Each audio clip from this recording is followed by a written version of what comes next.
that Susan Boyle announced that she has gotten a diagnosis, an autism spectrum diagnosis, and I wanted to get your thoughts on what it felt like for you. Well, I just think it's cool that any sort of person in the public spotlight, I admit I had not heard of Susan Boyle before this. Okay, that's interesting.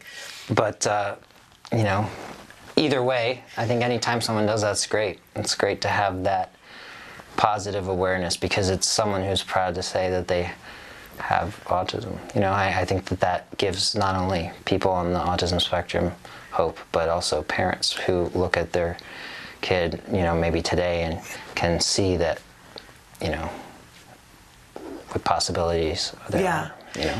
I mean, clearly she's somebody who's been fairly successful in her life recently.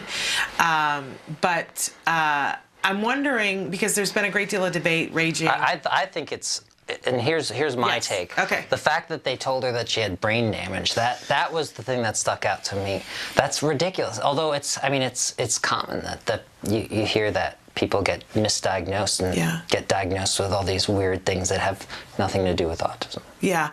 When she was, my understanding is that when she was a child, that's what they said to her, that they said something is quote unquote wrong with you, and that it's probably brain damage.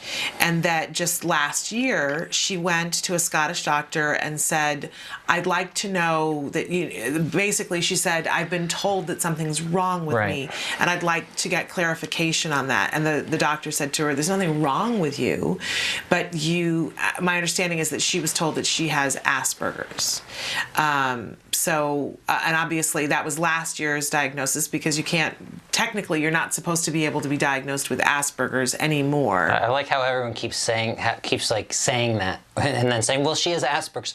However, you know, even though technically she doesn't, it's funny, you notice that no one seemed to follow the DSM.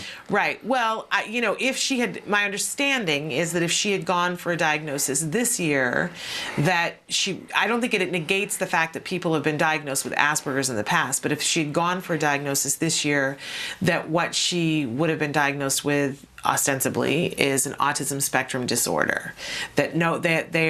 People are not empowered anymore to diagnose and differentiate between the two. But if you've already gotten the diagnosis, I think it's a lot of people have complained about the taking away that term, but at least from a technical standpoint, the line between Asperger's and high-functioning autism is such a blurry line that the distinction is really not as meaningful as a lot of people would like to believe. I think that if it's true that that'll cause less people to get diagnosed, then yeah, that's a big problem. But at least technically, it makes more sense to me.